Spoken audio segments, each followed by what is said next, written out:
The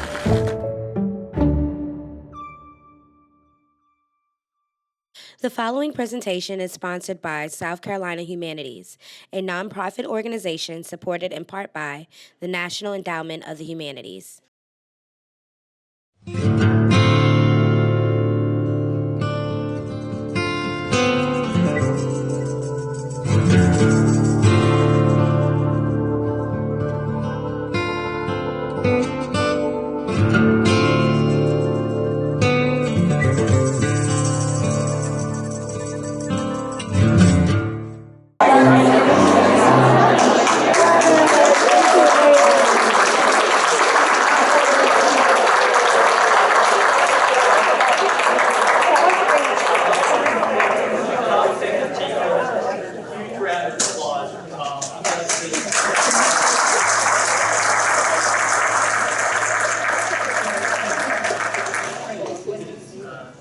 Time and talent to us. He does this every first Thursday. He's here an hour ahead of time, and it's a wonderful, free musical experience. And just goes through all these brilliant improvisations on the piano. So we're so lucky to have Tom. And he does it for the film series as well, the classic film series, which is coming up in January. So we love Tom. I really appreciate him doing this.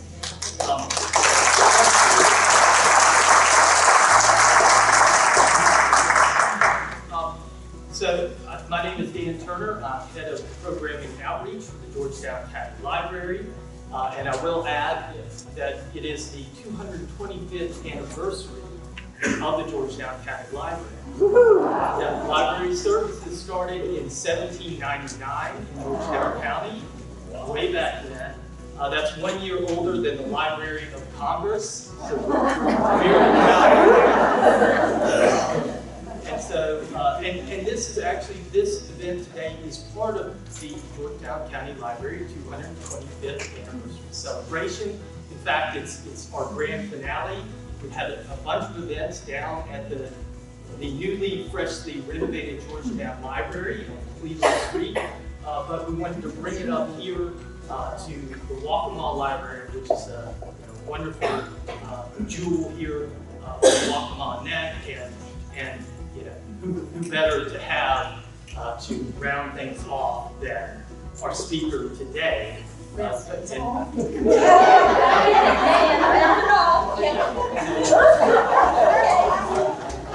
Our grand finale.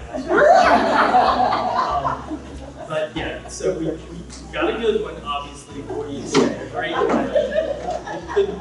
No one better.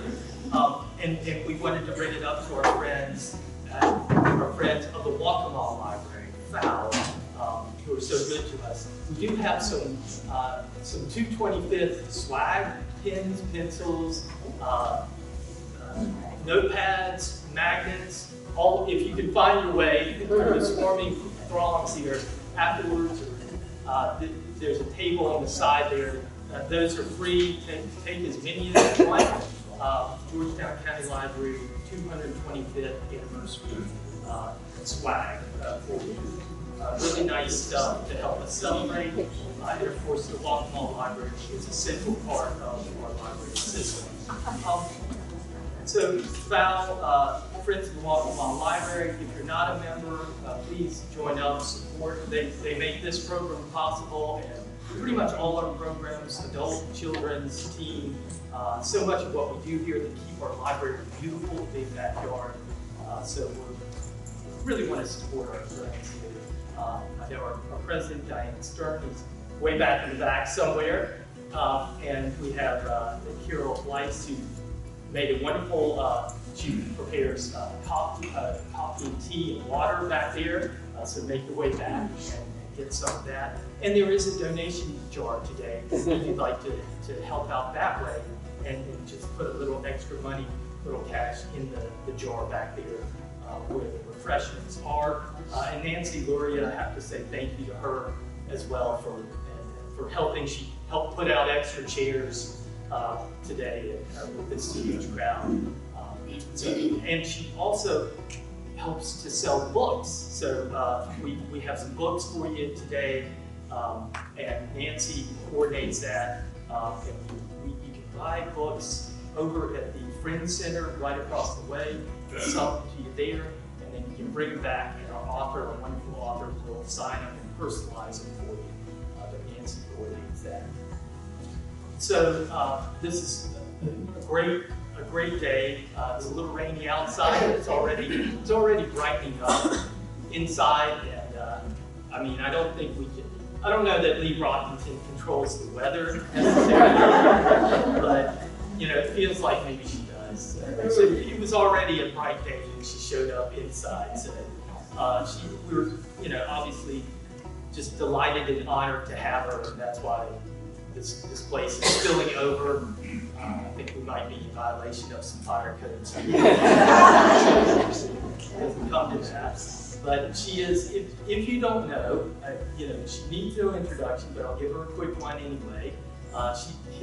History consultant, author Lee Brockington is a signature figure when it comes to her intricate knowledge of Georgetown County's deep, multifaceted past. Brockington's books include Plantation Between the Waters, A Brief History of Hog Barony, and Pawleys Island with Steve Roberts, and what she's going to talk about today, tales drawn from the wonderful new edition of Pawleys Island, Stories from the Porch. So if you don't have that one, you might want to grab yourself a copy at the Friends Center. She will gladly personalize that for you. Wonderful book. She is a graduate of Columbia College, up the road a little bit, and then she moved to Georgetown County in 1984, when she took a position at Hopcop, where she would work for the next 3.5 decades. In 2020, she officially retired as Senior Interpreter of History for the Bell W. LaRue Foundation, although she remains an active and notable community figure. Among other projects, Brockington continues to serve on several area boards, including our Friends Board, and to deliver public presentations on a variety of historical topics, as she's doing today. She also leads history-based tours of important area sites by land and by water with Imagine Charter Boat Tours. So that's a little introduction if you didn't know Lee Brockington already. But if you don't know her and this is your first introduction, you are in for quite a treat. She's not only a treat, she is an absolute treasure for South Carolina. So let's welcome in.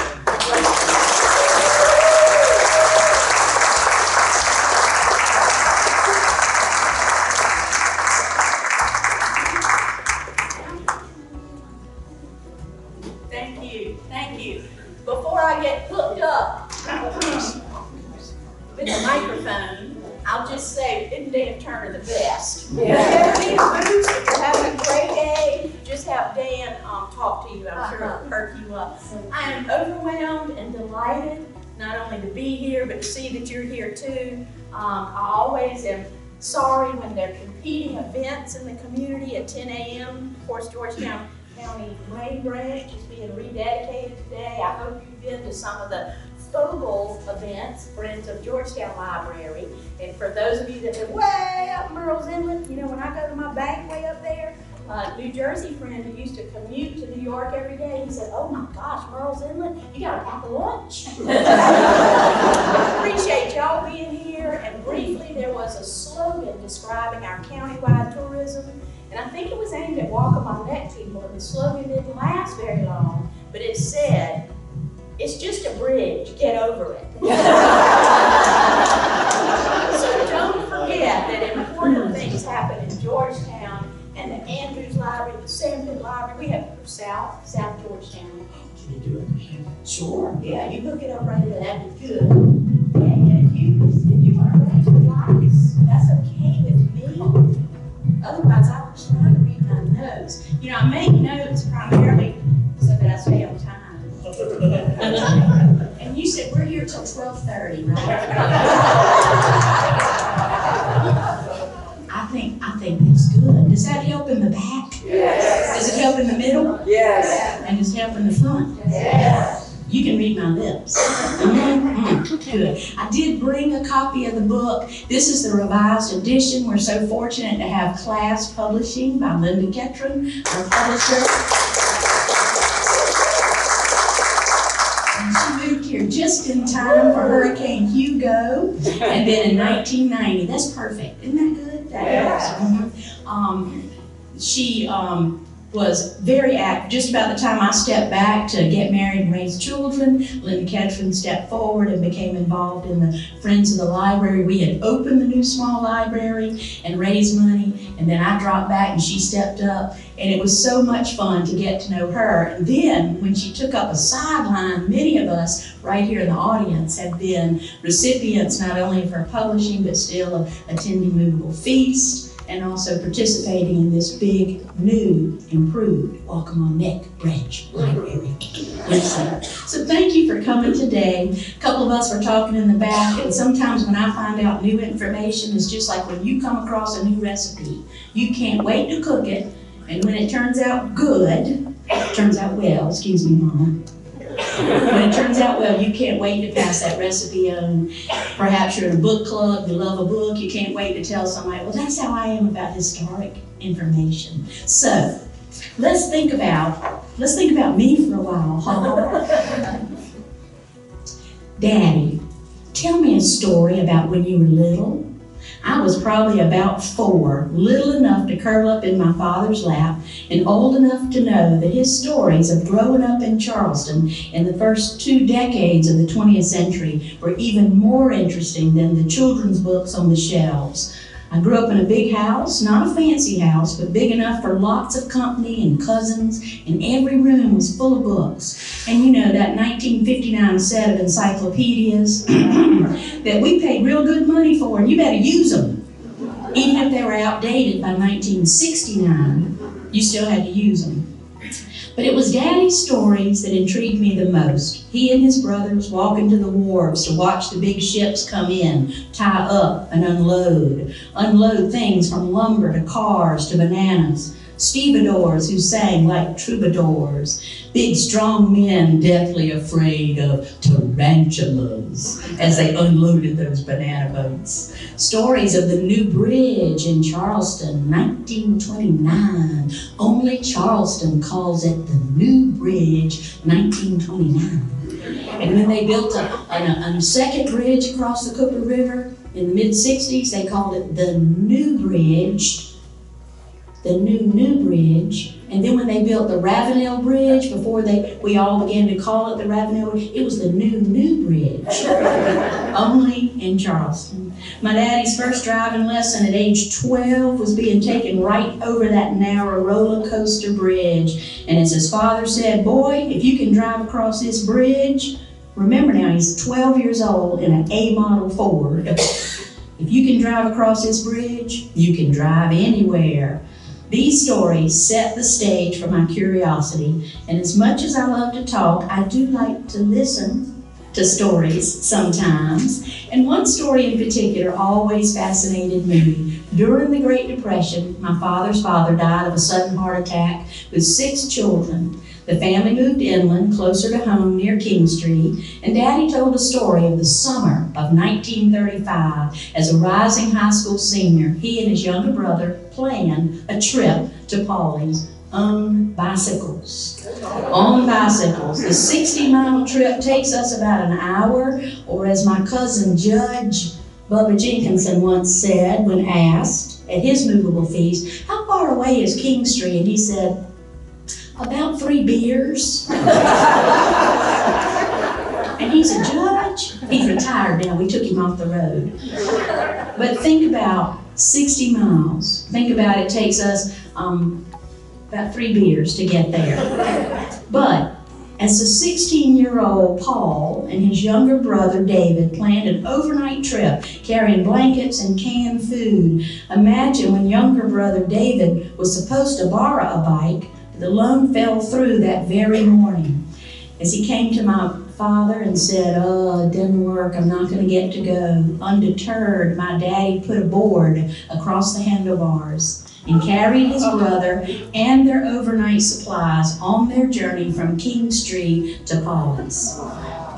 Daddy was a football player in high school and also later at the University of South Carolina. Go Gamecocks. And Daddy was strong. He was strong all over, but those powerful legs earned him the name Brock the Rock.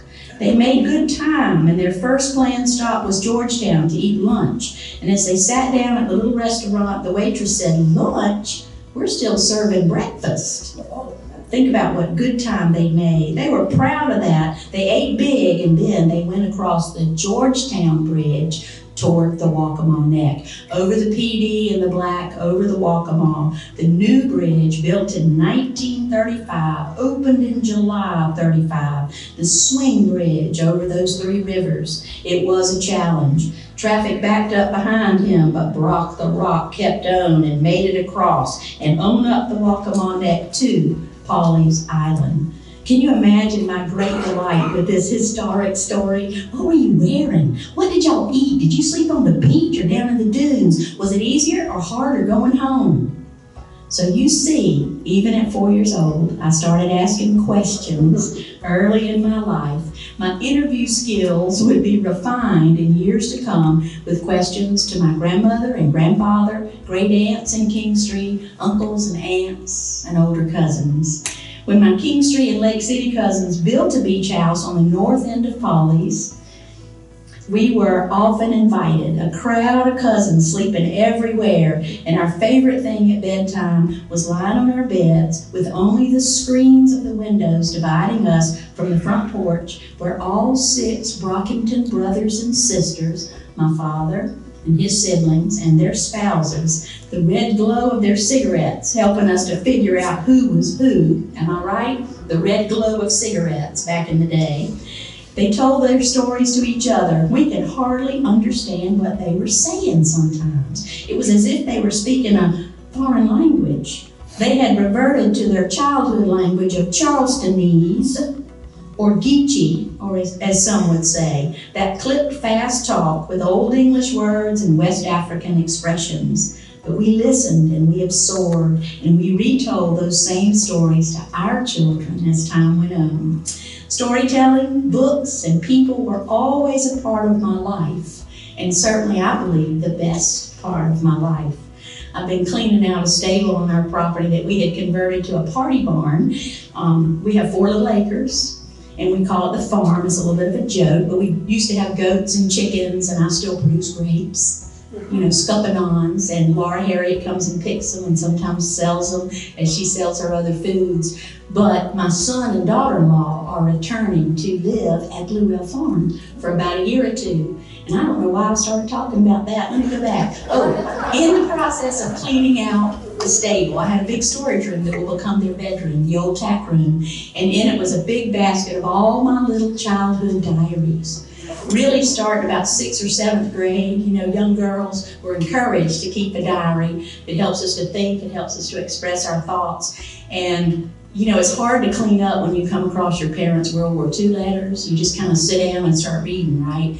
And then I sat down on the sofa inside my house away from my children and started reading my little diaries. And it was full of horses. I rode horses and I worked at a stable, but I noticed that on every page, there was a mention of people, not so much what I ate, what the weather was, or how I got to school, or how I got home, but it was often a mention of my friends or my friends' parents, and I thought that's how, as a young child, I was surrounded by good people, interested people, people that were nice to me. So yeah, I'm a people person, but I think it goes way back to those childhood days. It's also kind of nerve-wracking when you do find your old diaries, though, isn't it? I love you, Luther. I wish you'd love me back. And then my next boyfriend was named Clarence. I love you, Clarence. And then when I met Bill, it was like, stand still. I want to marry you. Bill, just Bill, Luther Clarence. Fast forward to that adult life, a degree in public affairs with an emphasis in historic site administration at Pawley College. My senior year, I did an internship at Historic Columbia, was hired for the summer, undeclared major most of my 3 years in college. the professors called me and said, "You need to pick a major." I said, "Already? Already? It's just my beginning of my senior year." We were a liberal arts school, and I think I would write things down sophomore and junior year, like PE, just to make them leave me alone. But how wonderful that they created a new major. I like the name of it, Public Affairs. Ooh, yeah. But it also meant that my internship at Historic Columbia, my classes in history and political science and English and psychology would pay off. And what a delight to have a job in my major. You remember how good that felt, perhaps to your own children, your grandchildren now. But it also meant that I began to learn more about my own hometown of Columbia, that I began to interview people and listen. Dr. Walter Edgar was chairman of the board the year I started working, our state historian who's done so much for us, and I'll mention him again shortly. I loved my 3 years at Historic Columbia with the then 3 historic houses, but then I discovered hog call. On a research project with a friend who was interested in wild hogs, we rode in a pickup truck through the woods with the wildlife biologist, and some of you have heard me tell this story before. Dr. Gene Wood was driving the truck. My friend from Maryland who needed to buy feral swine for the Living History farm he ran up in Maryland. I was asking the driver, who I just met, was this a rice plantation? Was this tobacco or cotton? What was grown here? Are these slave cabins? Was Mr. Baruch Jewish? Was he from South Carolina? Was he from New York? Was Belle his wife, or was that his daughter? And after answering as many questions as Dr. Gene Wood could, he put his head down on the steering wheel and said, "You know, they give tours. Y'all could sign up. Tomorrow's Thursday. They do a once-a-week tour." Well, I apologize, but I also was excited. I was energized, and I walked in back to our very small Belfield Nature Center back in 1983 when I first visited, and I asked about the tour, and she goes, "Oh, well, we do 1 tour a week. Yes, it's tomorrow. Oh, it's been full for 3 months." And I said, "Oh, do you have a waiting list?" And she said, "Yes, you could just show up if you want to, or, give us your phone number," and da-da-da. I said, "Okay, good." So we had that squared away, and my friend and I turned to begin looking at the exhibits. And the phone rang, and the person, Wendy Allen, working behind the desk, answered. She goes, "Oh, I understand. No, I'll be able to fill the spots. Cancellation for 2. And I'm married a Presbyterian, so now I understand that was not a coincidence. It was predetermined that those 2 spots would open up. And my dear friend from Maryland said, "This is where you ought to work. This is where you ought to work." I felt the untold stories of history beyond the big house, beyond the wealthy owners. I was fascinated by those slave cabins lived in until the 1950s. I was fascinated by the untold stories of Belle Baruch, the sailor, the equestrian, the pilot, completely overshadowed by her father in the interpretation by Winston Churchill and President Roosevelt. I felt pulled to Pawleys, and many of you have felt this very same thing. First, a visit as a vacationer, then the urge to move and live here year-round. I felt that. I wanted to work at Hobcaw Barony. I wanted to live at Pawleys Island. I quit a perfectly good job as curator of education at a museum, and I moved to a rural outpost. My friends in the business had no idea what I thought I was doing. They opened up the yellow pages for the local phone book, and the only museum listed in the yellow pages was the Wax Museum in Myrtle Beach. "Lee, are you making the right decision?" I said, "I feel it. I think it's the right decision." "I think so, yes." And so it was that I moved to this rural outpost, to the Waccamaw Neck, on the north end of Pawleys Island, a little downstairs apartment, 1984. April Fool's Day, I started my job at Hobcaw, and rent was $150 a month. It was real high. It was high. I had a second job at the old Anchor Inn in Murrells Inlet, where Wahoo's is located today, and I lived off of hush puppies. Yes. That's why when he said rounding up and rounding off and rounding, I just, I didn't ever want to be all around, best all around. But I do love hush puppies. Life got better and better. My landlords and their family still in my life, 98 years old, they just died 1 month apart.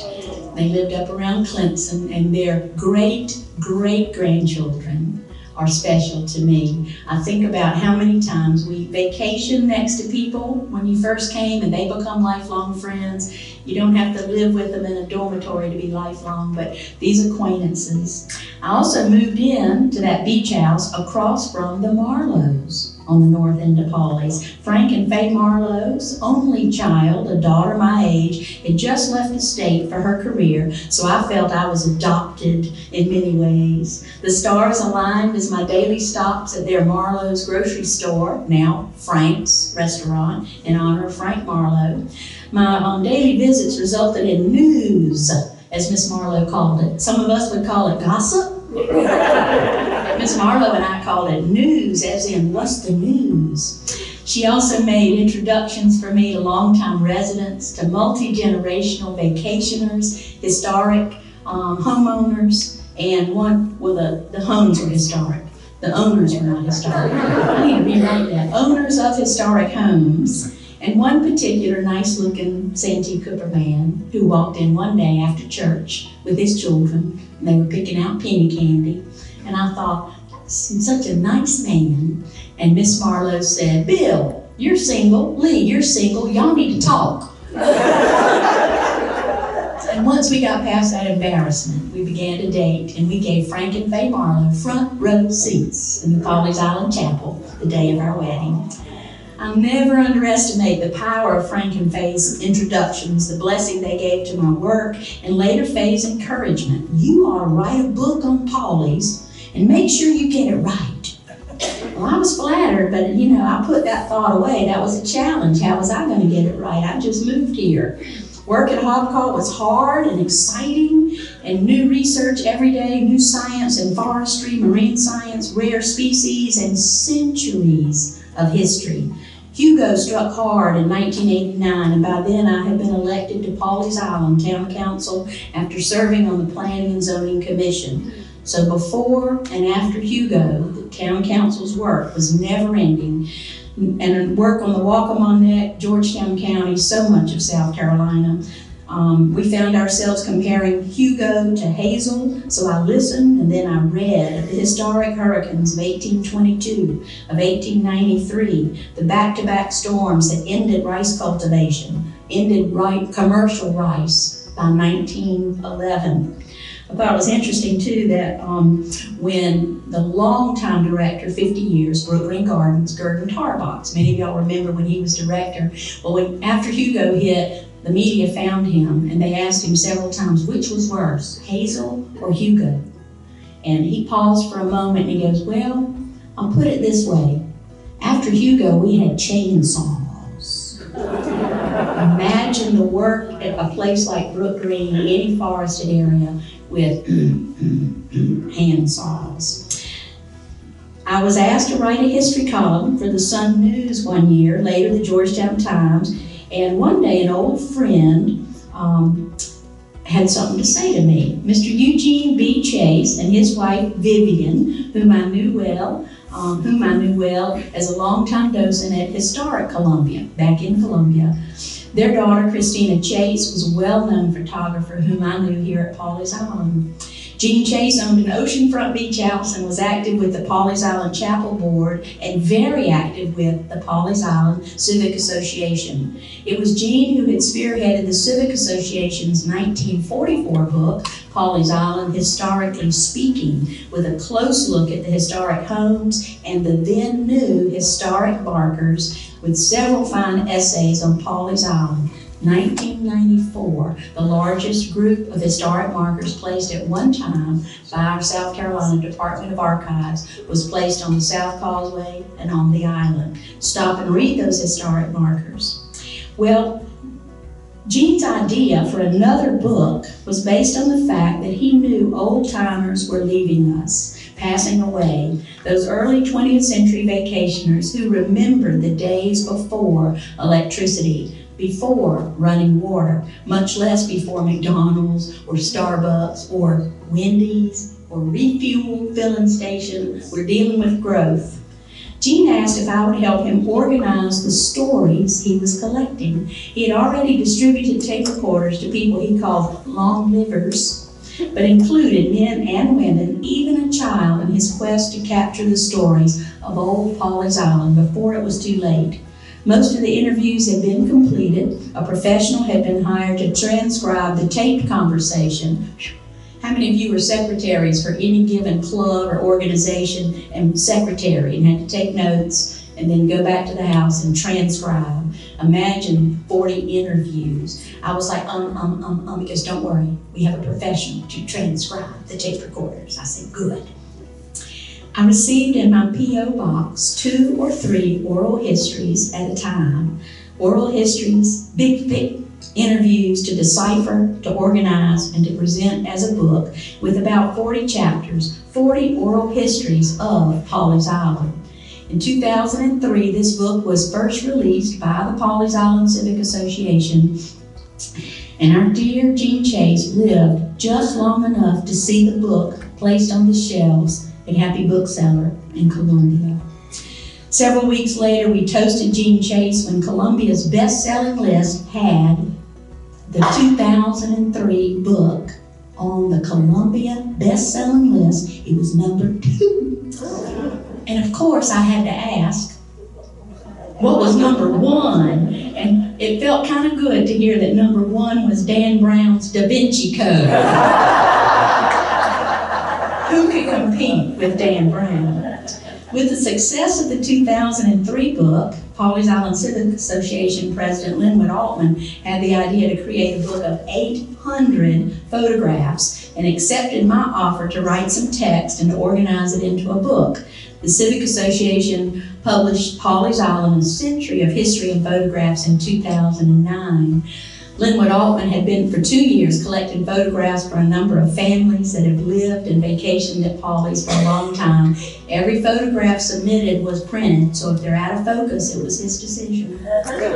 Linwood had announced on Labor Day at the association's annual meeting, I guess Labor Day of 07, 08, he said, I'm about ready to close the books on collecting photographs and go to work on creating a coffee table, or creating a book. And I'm there, listening. And so I got up my courage at the reception afterwards at the Seaview Inn. Mr. Altman, I heard you talking about the new book, and if you need any help, I'd be glad to work on it with you. And he goes, oh, yeah, okay, thanks. Thanks for sharing. So I didn't think about it too much. A couple of weeks went by, and Bill, my husband, ran into Mr. Altman, Mr. Linwood Altman, at the store. And Mr. Altman said, hey, Bill, I thought Lee was going to call me about working on that new book. And Bill said, I think she was waiting on you to call her. I said, Bill, you said that to Linwood Altman? And he goes, yeah, but I think he's going to call you. And sure enough, the phone rang, and he asked me to participate. And that book is in the library collection reference as well as checkout, but it's sold out unless you find one here and there. But that was a labor of love. It was great to do that book, and it's always great to hear from people that have it. It was $59 when it was published. And when Linwood Altman passed away, the price went up with the next edition to $69. So it's not only a labor of love, it's an investment of love. But also remember what I said, the library, main branch, and here at Waccamaw Neck have copies. But I'd love for you to see the book. And then the good news is, Julie Warren, library staff, our archivist, our manager for the digital library, she and I talked the Pawleys Island Civic Association into sharing the photographs, retaining ownership, but sharing them on the gcdigital.org website. And if you haven't been to that website yet, set aside 3 weeks nonstop, have your ready-to-eat meals right beside the computer, and enjoy the photographs and also maps and real estate deeds dating back to the early 1700s. The photographs, of course, beginning at the beginning of the 20th century, Pawleys Island Civic Association, a collection of photographs in that coffee table book on the digital GC, standing for Georgetown County Digital.org. Great way to spend a couple of hours, days, weeks, months. And now, retired from Hobcaw Barony and a widow, life is different. I work as a history consultant, as Dan said, and enjoy public programs and boat tours. At age 65, I still have work to do to help natives and newcomers learn alongside me. A famous philosopher once said, if you ain't learning, you're dead. And that's the truth, isn't it? Every day we could and should be trying to learn something. So as I continue to learn, to listen, to ask questions, Linda approached me with whip in hand with the idea to create a revised edition of Pawleys Island, Stories from the Porch. I resisted at first. I said, oh, well, shouldn't I do a new book? Why would I just revise this old one? And she reminded me of how many people had moved here since 2003. Raise your hand if you moved here after 2003. Raise them high. Whoa, look at there. Let's turn around and look. Welcome, newcomers. You may put your hands down and relax. I'm glad you're here. Natives and newcomers. One year we had a float in the parade. Some of you may remember it. It was, the title of it was Pawleys Island True Natives. So who did we have on the float? Children dressed as the Waccamaw Indians. Right? Pawleys Island True Natives. In 2003, as I sat in traffic recently, right after Linda had made that offer, as I crawled north on Highway 17 in traffic, I realized Linda was right. A lot of people have moved here since 2003. I agreed too that this little collection of oral histories could be valuable to new residents. Out of print for about a decade, again, the library has copies, but most of those copies were in bad shape, much less the ones at rental beach houses with sand and salt between every page. Pawleys Island Civic Association asked that we keep the same great cover, and so I contacted the artist who's long popular for his Charleston scenes, originals, prints, posters. His name is Stephen Jordan, and he created this scene called Floor Show. It was always one of my favorites, and I had his poster hanging in my dormitory room in 1980 and 81. It was the first art I hung in my little beach apartment, my rental, in 1984. And this porch scene from Seaview Inn was a natural choice in 2003. Stephen Jordan was delighted with the reprint, the revised edition, and he's getting ready to celebrate a retrospective of all of his work in Anderson, South Carolina. He did not charge us for the use of the cover. He said, oh, no, you're helping me promote my work. So I'm glad to say the name Stephen Jordan one more time. Others worked closely with Linda and me, and I appreciate their help, their advice, their generosity. Mara Kenny created a second cover in case we needed one. Her art is on the cover of the Sandy Island Forever book, and she and I are teaming up on my next book of her art and my words. Instead of Out of Africa, the title is Out of Hobcaw. Her watercolors that she created on sabbatical as professor of art at Coastal Carolina University. Her husband, Paul Kenny, is our boat captain on Imagine, that charter boat Dan mentioned that allows us to offer the public floating lectures on our local rivers. Somebody called it that after they went with us, floating lectures. I like that. Class Publishing, again, a force to be reckoned with because Linda Ketchern has good ideas and won't take no for an answer. She works hard. She recruits others to help bring her vision to life. Photographer and photo editor, magician, Ann Malrich improved and enhanced the photographs in this book. These photos, part of that group of photos collected by Linwood Altman, part of that collection with the digital library collection. Also, I have to mention our design consultant for this revised edition, Sherry Estridge, a talented graphic artist and designer. Many of you are familiar with the news magazine, the newspaper called Lowcountry Companion that came out regularly for about 15 years. her work in that book. Smart, visually pleasing, and Sherry Estridge was a great help in making this book look and feel right. I also thank the proofreaders that Linda Ketron collected, and they collected a few errors and took out about 50,000 commas. I did that, I'm not sure, but we use a lot of commas and dashes and dots today, too many. And of course, the woman with the whip, Linda Ketron, whose ideas for all of us, from the Waccamaw Neck Library expansion, where we're sitting now, to Bite the Neck, to Coastal Carolina University's former Pawley program, which she created, to class publicity and the movable feast. She has improved the quality of life in this community, hasn't she? Oh, yeah. Yes.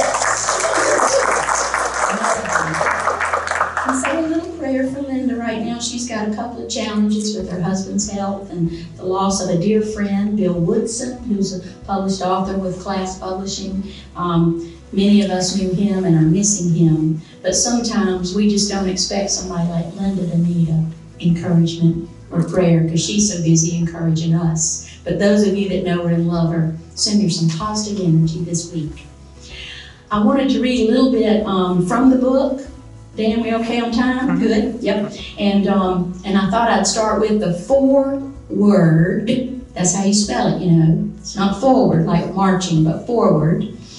That was one of the errors I caught with the last draft, forward. Dr. Walter Edgar.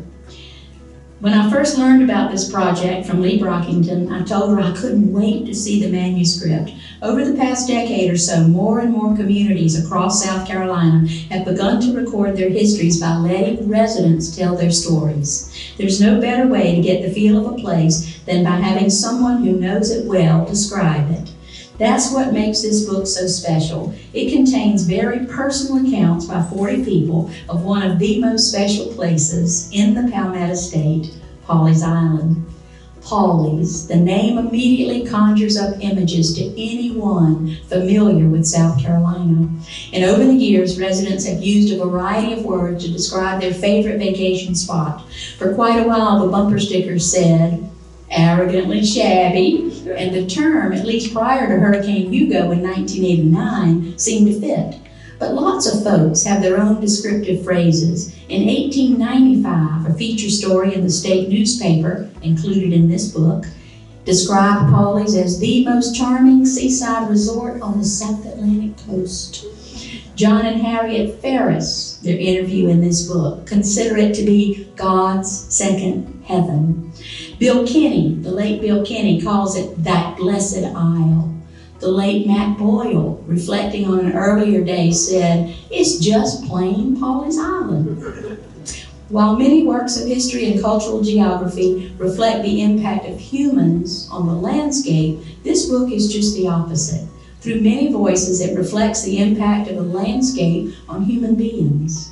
Nature is a dominant presence in almost every single account. For most, one of the greatest attractions in the benevolent landscape, ocean, sand, sun, and marsh. All of these, however, were shaped and changed by 3 major hurricanes. There is no one living who actually survived the Great Hurricane of October 1893, Friday the 13th of October 1893, but Sally Hamby recalls her grandmother's account of the storm, and that old Miss Lashcott talked about how the water came up to the windowsills. She was floating the children around on mattresses.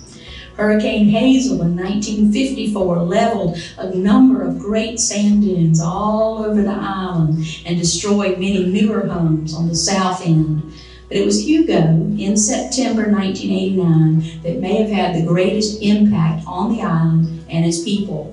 Old island cottages such as the Haywards windswept, where Dr. Edgar writes, our family spent many an enjoyable Labor Day weekend. Windswept disappeared along with such venerable institutions as the Tip Top Inn.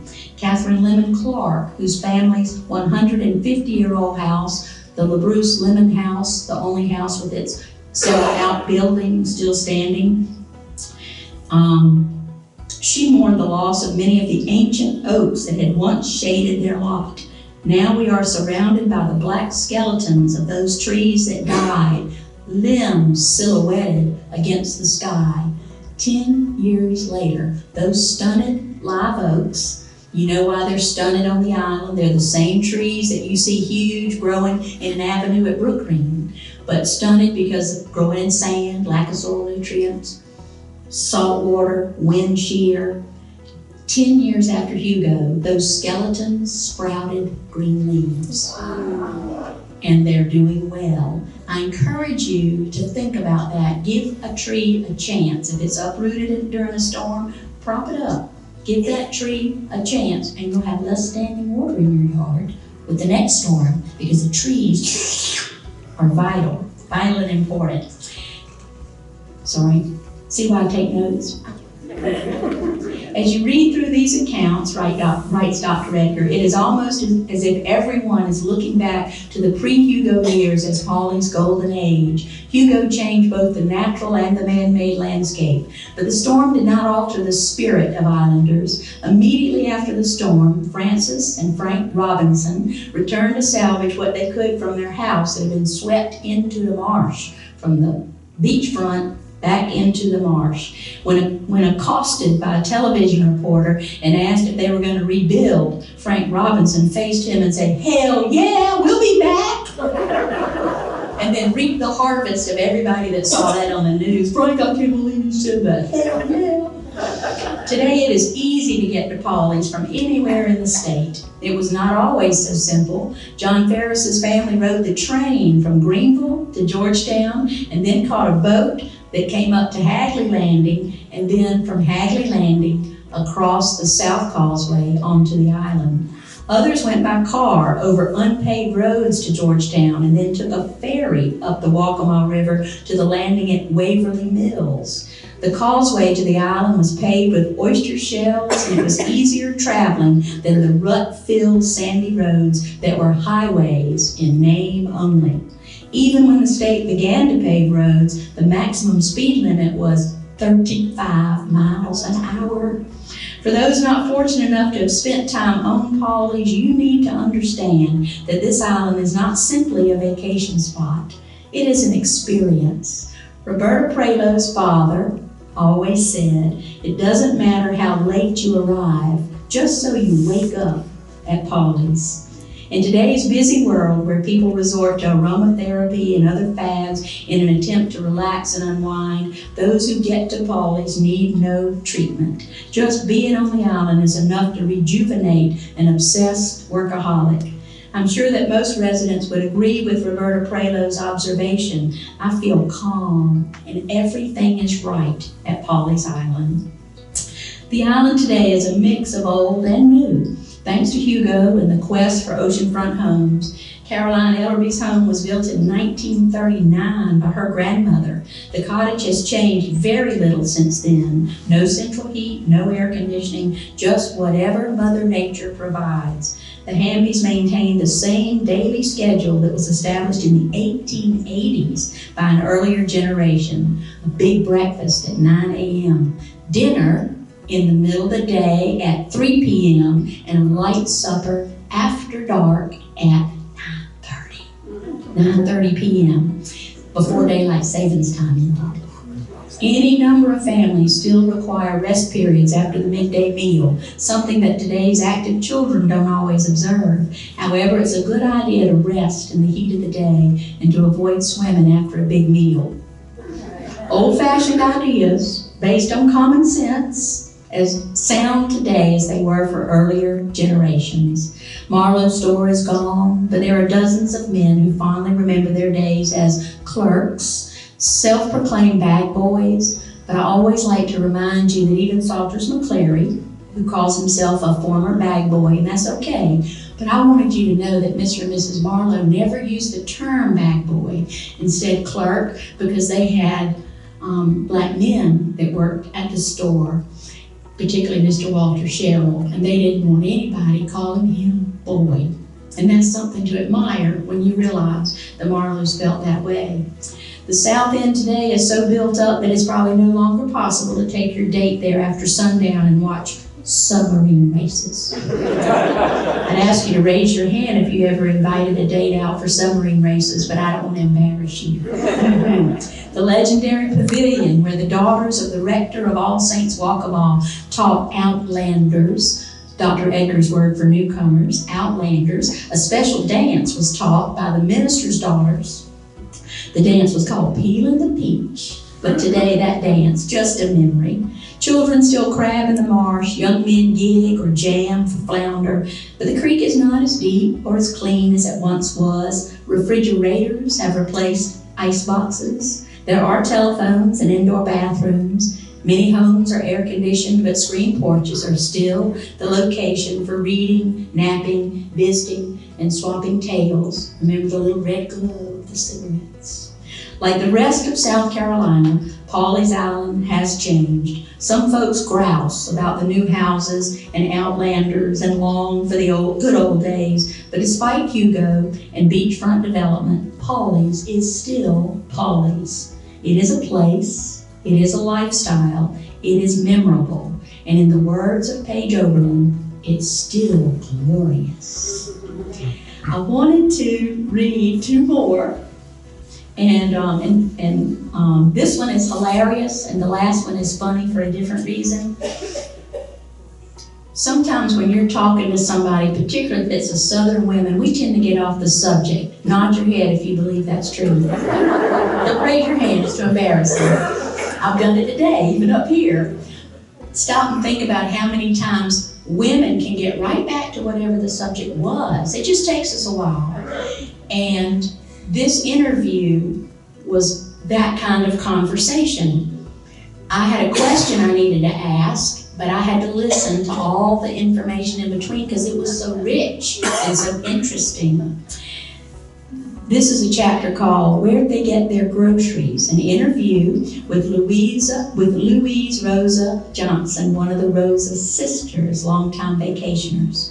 There's an old expression called chicken walking that refers to a particular style of conversation, getting off the subject, minds wandering, going blank, talking in circles. It can reach epic proportions when individuals begin reminiscing about the old days on Pawleys Island. The very best oral historians teach that we should allow interviewees to do a bit of chicken walking because so often a word or a phrase sparks a buried memory, which may become priceless. A priceless piece of the puzzle of the past. One might be the story of Mrs. Johnson told about picking up seashells, saying that if it was a cloudy day, her mama would let her and her sisters put on their sun hats, take their shell sacks, and go over the sand beach to pick up shells. My role in this entire interview process is minor in light of Mr. Eugene Chase's vision, his ability to facilitate interviews by encouraging the Civic Association to purchase those tape recorders, and also Gene Chase's gentle reminders to get those tapes finished. For those who shared their memories into an open microphone, you were surprisingly forthcoming, honest, and insightful.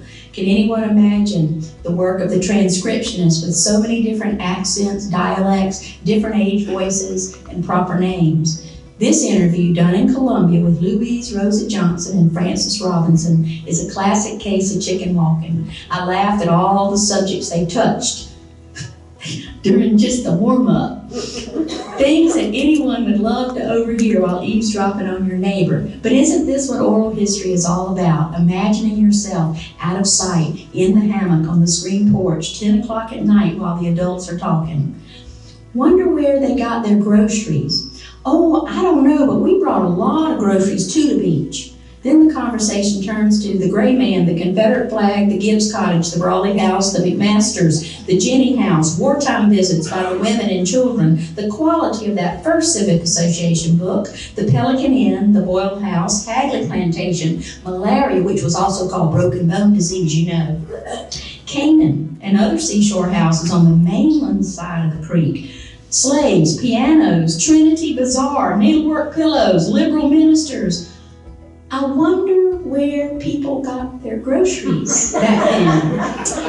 Then we talked about Campbell's Drugstore in Columbia, those old warped bowling alleys up on the north end of Pawleys Island. Did you know that? bowling alleys at Pawleys, trampolines on Pawleys, and not one but 2 gas stations own the island. It's in this book. Rent, $175 a week. Taxes, permits, the butlers, they were from Camden, incorporation, condominiums. Miss Johnson, well, that's what they called them. That's why we incorporated, to keep the condominiums out. She also talked about Gamey Howe, voter registration, $3 million houses, Captain Boo's houses that he built, a Charleston house that just sold for $9.5 million. Can you imagine, Miss Johnson? Excuse me, but when you started coming down here, was there a grocery store? Well, I don't know, but you remember the Thomases that lived up on the north end, and then there were the other Thomases that had the Liberty Lodge, and Miss Stacy? It intrigues me, Mrs. Johnson, to know where they got their groceries from. I thought I answered that question. Marlowe's store, Lashcott store. Some people went up to Strickland's in Murrells Inlet. A long time ago, Easton's in Murrells Inlet. Also, hardware stores, Esso. I've enjoyed our talk today. It's been a delight. Chicken walking. The wind shifts to a land breeze and marsh mosquitoes start getting in somewhere. Doesn't it seem like just another evening on a porch at Pawley's? Mrs. Johnson revealed that she'd been coming to Pawley's as a child, and although she didn't remember a grocery store, it was simply something she didn't think about as a child. Despite the suggestion to live out of the creek, she responded, you can't get hominy or rice out of the creek. Some of you don't say hominy, some of you say grits instead, grits. 1917, there were 3 stores on the Waccamaw Neck. Grab All and Take Some were 2 located on the River Road, now the 4-way stop, the intersection between Waverly Road, formerly known as Shell Road, because that was the pavement, Waverly Road, and what is now called Kings River Road, which is truly a misnomer because Kings Highway runs parallel to River Road. River Road was a frontage road for all the riverfront plantations. And if you grew up in Columbia, you listened to WIS radio, and they were always talking about Monsieur Frontage. And finally, I figured out why they kept talking about Monsieur Frontage, because so many streets had been named for him. Frontage. Back when we had really good morning radio shows that got your mind thinking, right? Frontage Road, think of River Road. At the 4-way stop were 2 convenience stores, Take Some and Grab All, located at that intersection. There was also Parker's store located on the Seashore Road, now Highway 17, about where Sonic is located. Parker's store, hence the name Parkersville in that community. By the mid-1920s, Captain Claude Lashcott and his sons built a store at the North Causeway right near the bridge, just before the dirt road called Hook Drive today. By 1943, the Lashcotts had moved to the southeast corner of the newly created Highway 17, where the year-round business was located. It sat right beside Marlowe's store, founded by Harry Marlowe at the current site of Frank's in 1943, operated until 1988 by his son Frank. There were numerous small stores along Highway 17 after it was paved, and many people on the Waccamaw Neck, I mentioned, shopped at Easton's and Strickland's. Their inventories were limited, but at least included hominy and rice. Mrs. Johnson also discussed the commercialism on the island during the 1950s and 60s. Her husband was in Columbia, standing in Campbell's drugstore when he heard that Hazel had struck in 1954, and that reminded her that Campbell's had opened up a little drugstore on the north end of Pawleys, complete with a soda fountain, and people that worked as soda jerks were interviewed for this book. There was also Mr. King's warped bowling alley, as we mentioned, also near the location of that little drugstore.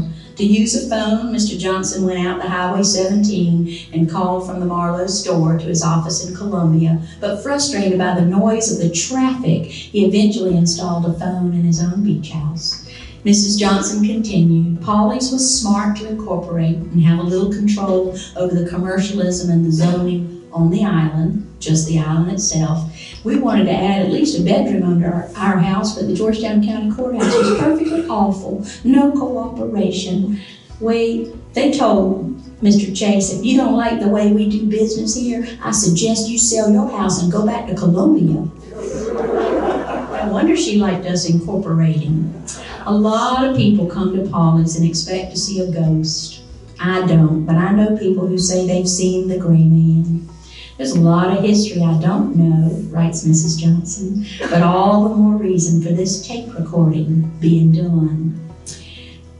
I love the names that I once heard, or perhaps you've read about, many of you may know, and then also to understand how long they've been coming, what their experiences were. I have a lifelong friend named Avis Havel Hutchinson, and Avis worked at the former branch, the smaller branch of the Waccamaw Neck Library for 10 years, so many of you may know Avis. She's a feature on Facebook. She writes a great deal about nature and the over 650 acres called Waterford Heights that her father put into conservation easement. That area just south of Pawley's Plantation and before you get to the storage units across from Hog Heaven.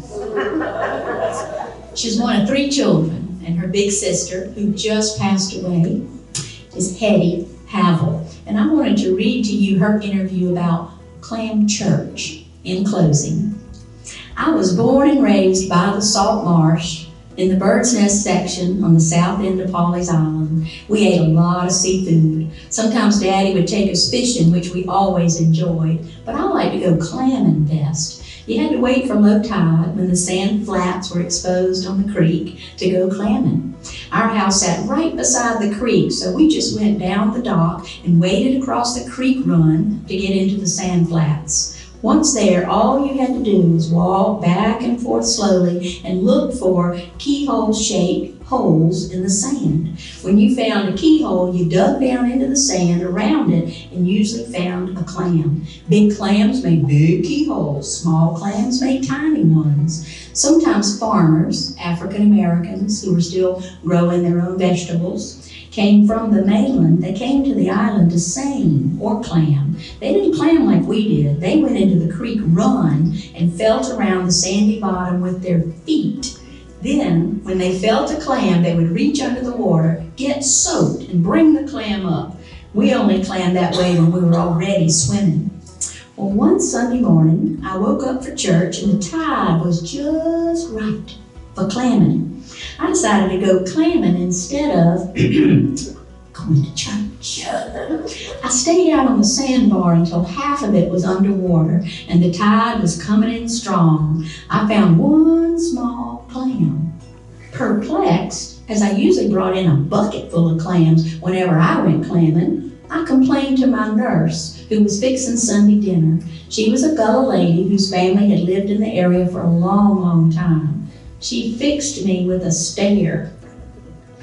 "You didn't go to church. You went clamming?" she declared, and her voice was very disapproving. "I didn't find a thing," I assured her. "And you won't neither," she said. "You know why?" I shook my head. "The clams were all in church." That's why you couldn't find them, because they all were in church. My jaw sagged. "Really? Really?" "That's right," she said. "The clams were all in church, and that's where you should have been too." She fixed me with another stare. "Might as well just go on to church when the tide's low. You ain't never gonna find a single clam, because they all in church." And you know, she was right, says Hetty. I never could find more than a few clams if I went clamming on a Sunday. And not only that, the crabs were all in church too.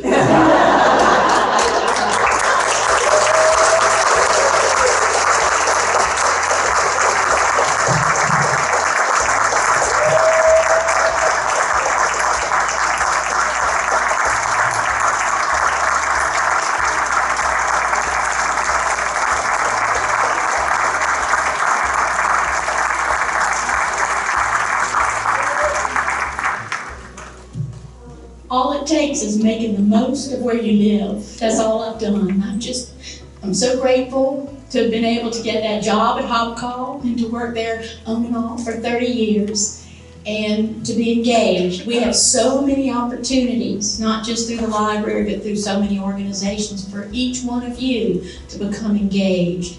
And don't let anybody say, oh, you're not from here, because I wasn't from here either. I was from Columbia.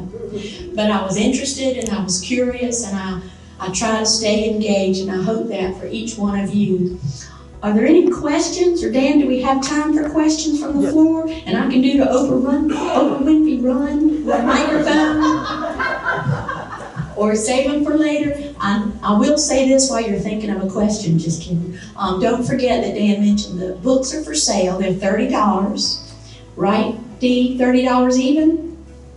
Yes. And check, card, or cash, and then bring it back over, and I'll be sitting at the table in the back and glad to sign it for you. I have a question.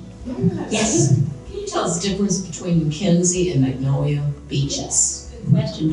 Here on the mainland, between Pawleys Island and Litchfield, is an area of beach that is still primarily owned by a group of African Americans. Most people living today call it Mackenzie Beach, because that was its last iteration. But it was founded about 1936 by a woman, the dream of a woman, Lillian Golden Pyatt. Her daughter, Bonita Washington, was on the Friends of the Waccamaw Library Board. She and I sat together, and while they're talking business, I'm like, your mama was playing Golden Pyatt. We gotta talk.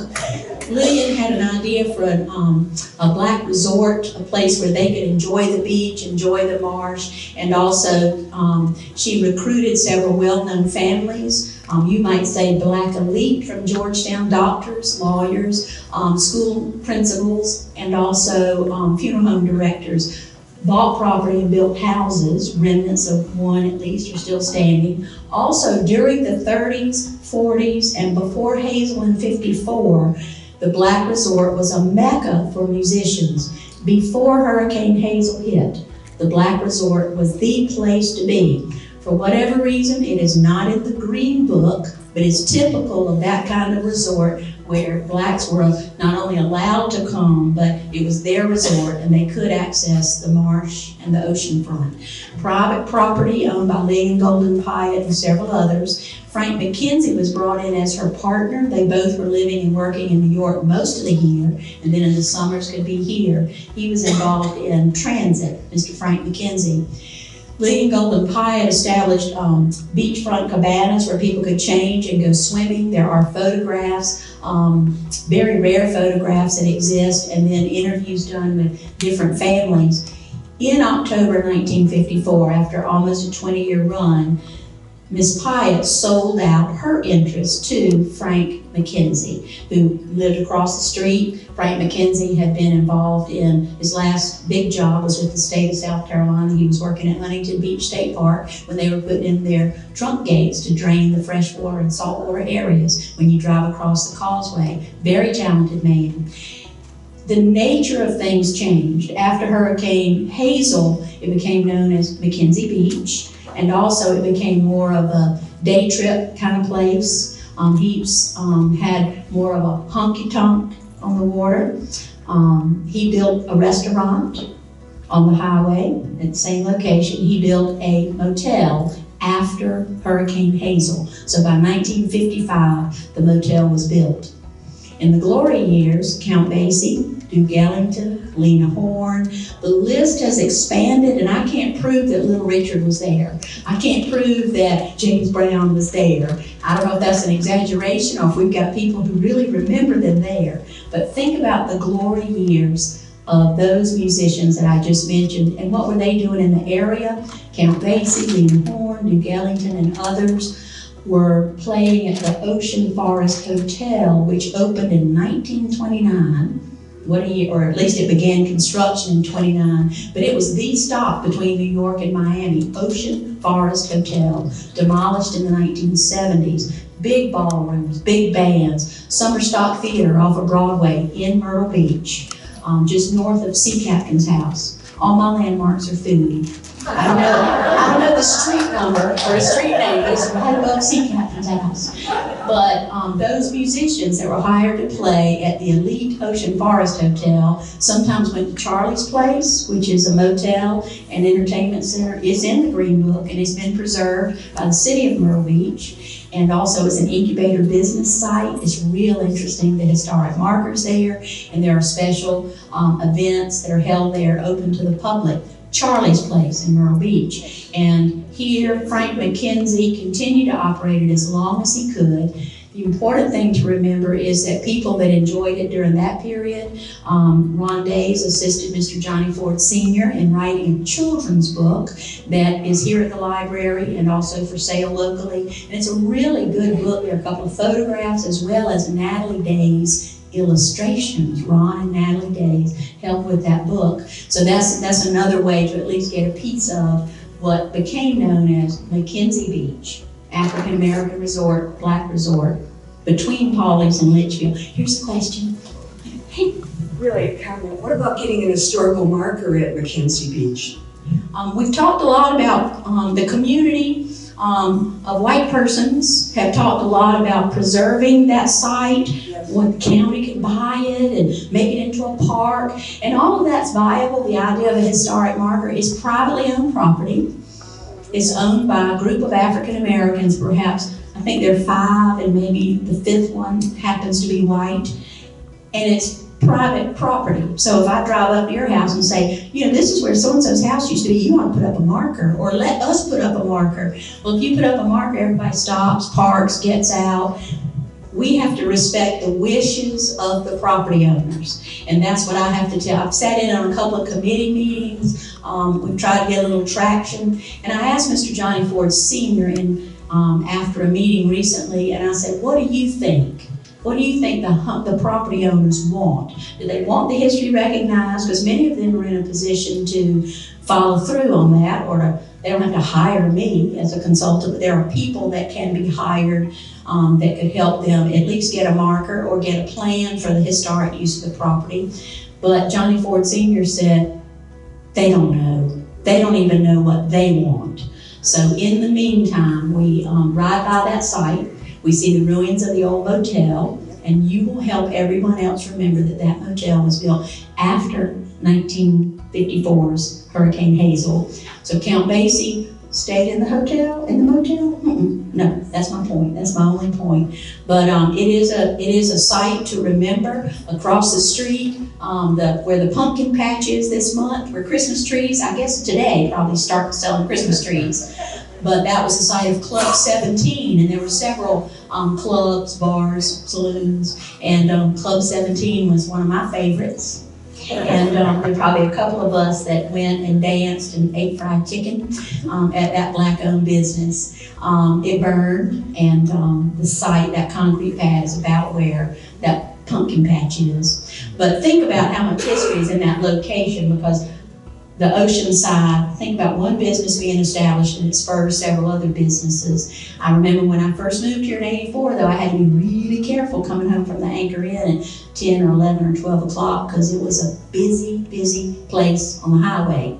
A lot of drinking, a lot of partying, and sometimes right out in the road. So it's always good. You know, when you go by Suck, Bang, and Blow, I'm sure you go real slow. So everybody wants to be in the road. Another question, good. We were walking the beach yesterday from Litchfield to see it back to North Litchfield, and when you get to Loggerhead in North Litchfield, it says Magnolia Beach. So is that the same as McKenzie or no? Is that its name for a part of the development? I don't know.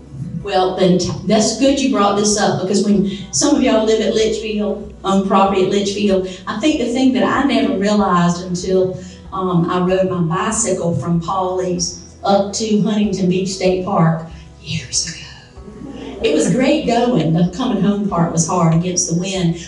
But when you drive in a car, you're passing Litchfield Beach, which a lot of people say South Litchfield, then you're passing Litchfield by the Sea, and then you pass the turn in to North Litchfield Beach, and then you go to the turn in at Huntington Beach State Park. And so you're thinking about all those as separate, right?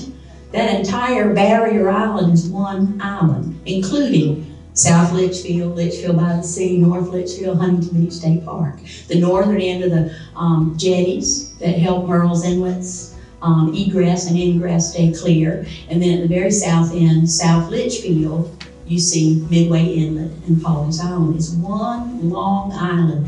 And for the longest time, it was called Magnolia Beach. And when you go to the All Saints Cemetery, you'll see that marker for the Flagg family. All but one member of that family killed in that storm. Parents and children and cousins. The Flagg flood, it became known as. But Magnolia Beach was the name of the entire island at one time.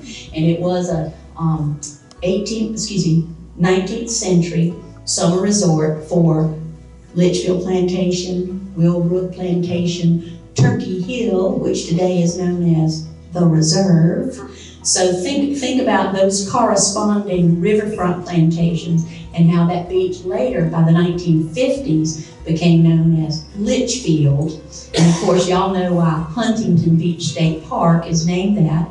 Privately owned property, leased to the state of South Carolina, because when the Huntingtons made their purchase of Brook Green and the associated plantations, 4 altogether, their property line went from the river to the ocean. And of course, named Huntington, they built Atalaya as their own home. How many guest rooms are at Atalaya? 0. And how do you pronounce it? Atalaya. Because it's a good Spanish word. And just remember your mama saying, lie, not lay. How many times did you hear that? Lie, not lay. Particularly when you're going to the beach to lay out in the sun. She goes, I don't think so. Not as long as you're living under my roof. Here's a hand. I have a question regarding the Huntingtons, the Baruchs, and the Yawkees. Were they all contemporary, but they had such a vision of preservation and conservation? Thinking about the newcomers, the Yankees, I try not to use that word, northern millionaires. Bernard Baruch was the first in 1905. The Huntingtons were among the last in 1930. They were contemporary in that they knew each other. The Baruchs, Mr. and Mrs. Baruch had a large New Year's Day party and invited all the neighbors. I love thinking of it as a block party. Can you imagine all the millionaires on all our rivers that own those plantations? And those invitation lists have been preserved in our archive at Hobcall. I wish I knew. I know that Belle had the idea of preserving her property, and she was one of the first on the Waccamaw Neck to preserve it in perpetuity. Certainly the Huntingtons did. It was open to the public. So their idea was not so much saving the property in its natural state, although we know they wanted at least a large portion of it to remain natural, but their idea was to create a public garden. Privately owned, open to the public. Belle Baruch in 1964, the time of her death in 64, had crafted that plan in her will. I would like to think that Tom Yawkey, the owner by 1964 of North Island, South Island, Cat Island, said, you know, Belle did a good thing. I'm gonna copy her. I'm gonna do the same thing in my will. Do we know that? We haven't found any paperwork from Belle, who was not a record keeper, or the Tom Yawkey's archives, but we might someday. I think the thing that's so impressive about Belle's gift of 16,000 acres to be an outdoor laboratory, to be utilized by colleges and universities for research in forestry, freshwater and saltwater wetlands, salt marsh, near shore, less than 2 miles offshore.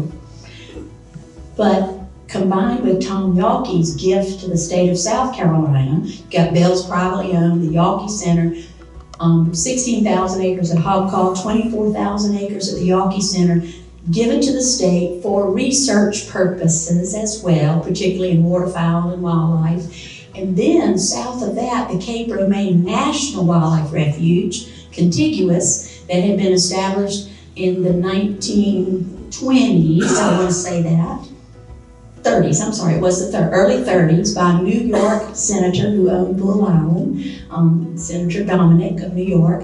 And then south of that is, excuse me, I skipped, Yawkey, Santee Coastal Reserve, given by a group of northern and southern hunters, given to the state of South Carolina, then Cape Romaine, and then south of Cape Romaine, a privately owned island was given to the state of South Carolina called Capers Island. The state, about 1985, tried to buy Pawleys Island, which is south of Capers and right before you get to Isle of Palms, but we couldn't meet the price that the developers could. So Pawleys is developed with estate homes and only golf carts, no cars.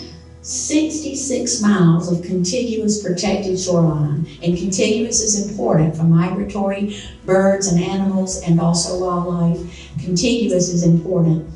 Back up here on the Waccamaw Belle Baruch, 16,000 acres, the conservation of over 8,000 acres, conservation easement at Arcadia, west of the highway, and then combine it with Brook Green Gardens and Huntington Beach State Park. 75% of the Waccamaw Neck is non-buildable. I would like to think that they all inspire each other. And forgive me if you are from here, but each one of those gifts were from outlanders, newcomers, people that weren't from here. So I'm grateful for those that came from New Jersey and New York, Ohio, California. I think we've been fortunate. I think it was the beauty first that attracted so many of those, and then so many of those that we mentioned invested, engaged in this community. And we often have said that Hobcaw Barony and Brook Green Gardens are like two oases on the Waccamaw Neck. And I think about Anna Hyatt Huntington and Belle Baruch, two horsey women that love the outdoors. And soon, Robin Salmon and I will be talking together at Brook Green about Anna and Belle, so I encourage you to come that day. But for you to come that day, I've got to let you go this day. I am glad to answer questions. I don't have anything else I have to do today, but you might, so I'll let you go. Dan has an announcement. I was going to say, you can keep that. Lee, can you just say very briefly, make an announcement about you've got a big event coming up on December 22nd here for the Friends. It's a Friends only event, so it's extra encouragement to join our Friends of the Waccamaw Library. But think about that, December 22nd, when all of a sudden all the parties and all the fun stop. Have y'all ever noticed? Everything's like before the 12th and the 15th, and then there's nothing to do. Unless you're cooking. I don't know. Not me. Anyway, on December 22nd, Bill Oberst and I will be together. Some of y'all were at the Halloween Spirit event, perhaps at Holy Cross Faith Memorial Episcopal Church. That was so much fun with rondays and three of us there. December 22nd, here in this room, Bill Oberst and I will be talking about Christmas. I'll be doing some conversations about plantation Christmas, Waccamaw Neck traditions. It should be a good presentation, and I'll say this quickly. Some of y'all know Bill Oberst, right? So for years and years, not only a native of Georgetown County, but now a professional actor. Bill briefly was with WIS Radio in Columbia when I was at Historic Columbia, and in 1982 he called up to do the annual ghost story for October. And of course he called Historic Columbia because we had a haunted house open to the public year-round. And when Bill and I were in the green room getting ready to go on stage at Holy Cross last week, it was just so funny to realize that in 1982 we met because of ghost stories, and 40 years later we're still doing the same thing. We haven't, Arrested Development, we haven't even matured. So thanks to Diane Stern and the board, they said, oh, how about do a Christmas program? I said, good, that'll give us something else to talk about. But December 22nd, what time? Daytime or nighttime? Afternoon, so everybody gets home by dark. Me too. And so think about that for December 22nd. And if you're not a friend of the Waccamaw Library, if you're not a member of FOWL yet, today's the day. And you can always do your membership right there in the Friends Center. So there are a lot of reasons to become a friend, and Friends Only events is just one small reason. The big reason is that you are supporting the best place America has to offer, the public library. Am I right? Yes.